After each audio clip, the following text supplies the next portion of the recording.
तो बोलिए।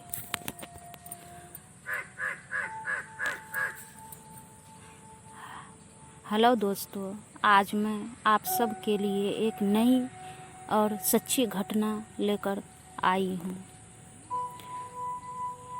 सितंबर का महीना था। काली अंधेरी रात थी। धीरे धीरे से हवा की ठंडी लहरें आ रही थी। आकाश में बिजली चमक रही थी। महेश अपने घर से दूर अपने खेत में खाट पर सोए हुए थे। उनका खेत गांव के तालाब के पास था। बारिश के कारण पूरा तालाब भर गया था और खेत में घास भी ज़्यादा हो गई थी। उसके कारण अंधेरे में यह सब ज़्यादा डरावना लग रहा था। उस तालाब के किनारे आम के बड़े बड़े पेड़ थी। आम के पेड़ के डालियों की आवाज़ भी काफ़ी डरावना लगता था। अचानक खेत में कुत्ता भौंकना शुरू कर दिया। महेश को पता ही नहीं चल रहा था कि आखिर यह कुत्ता ऐसा क्यों भौंक रही है।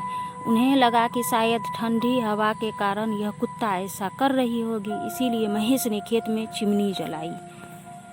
उस चिमनी के उजाले में महेश की नज़र उनके खाट पे पड़ी। उन्होंने देखा कि एक स्त्री अपनी खाट पे बैठी है। यह देखकर उनका शरीर डर के मारे कांपने लगा। उसी वक्त आकाश में बिजली का तेज झटका हुआ। वैसे तो महेश बहादुर था, लेकिन आज उन्हें भी थोड़ा डर लग रहा था। उसी वक्त उसने आग में सूखी घास डाली और आग को ज़्यादा तेज बढ़ाया। इसकी वजह से वो औरत ठीक से दिखाई दे रही थी।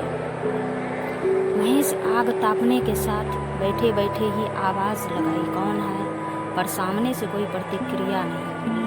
महेश अचंभित रह गया क्योंकि समझ में कुछ नहीं आया। महेश खड़ा हुआ। इसीलिए महेश ने सोचा कि डरने से कुछ नहीं होगा, मुझे हिम्मत से करना, क्योंकि जो डर गया सो मर गया। महेश ने एक बड़ी लकड़ी हाथ में ले ली और बोले, कौन हो तुम? तुम्हें क्या लगता है कि मैं तुमसे डर गया हूँ? लेकिन सच तो यही था कि महेश अंदर से पूरी तरह से डर के मारे कांपने लगा था।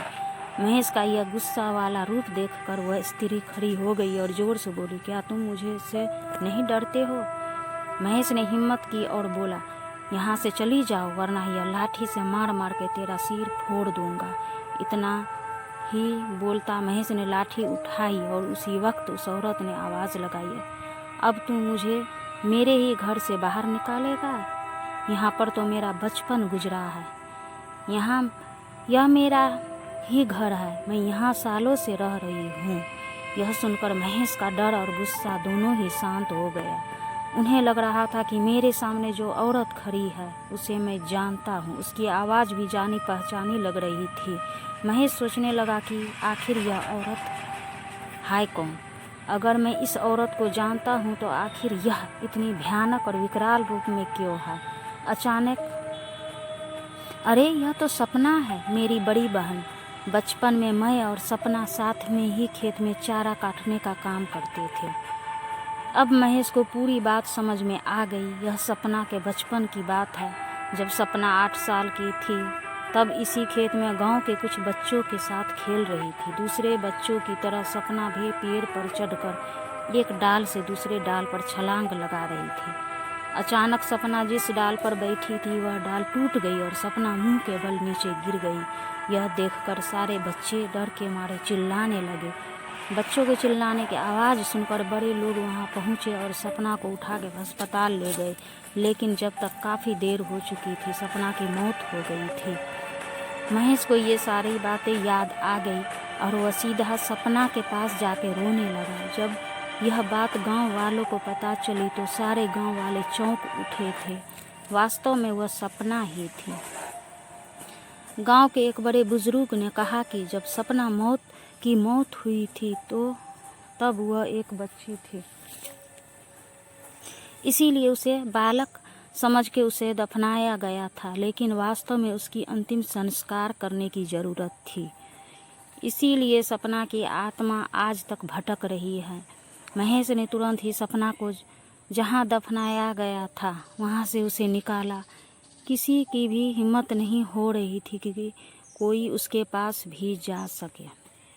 उसी वक्त सपना की आत्मा ने गांव वालों के सामने आके कहा कि हाँ, आपकी बात सही है, मैं मर चुकी हूँ। आप लोगों को मुझसे डरने की ज़रूरत नहीं है। मैं अभी भी इसी गांव की बेटी हूँ, लेकिन मैं आज दिन तक भटक रही हूँ। मुझे मुक्ति दीजिए। बाद में महेश ने सपना के शव को अग्नि संस्कार किया और उसकी आत्मा को शांति दिलाई। आप लोगों को यह कहानी कैसी लगी, कृपया कमेंट करके ज़रूर बताइएगा। मिलते हैं आगे की स्टोरी में।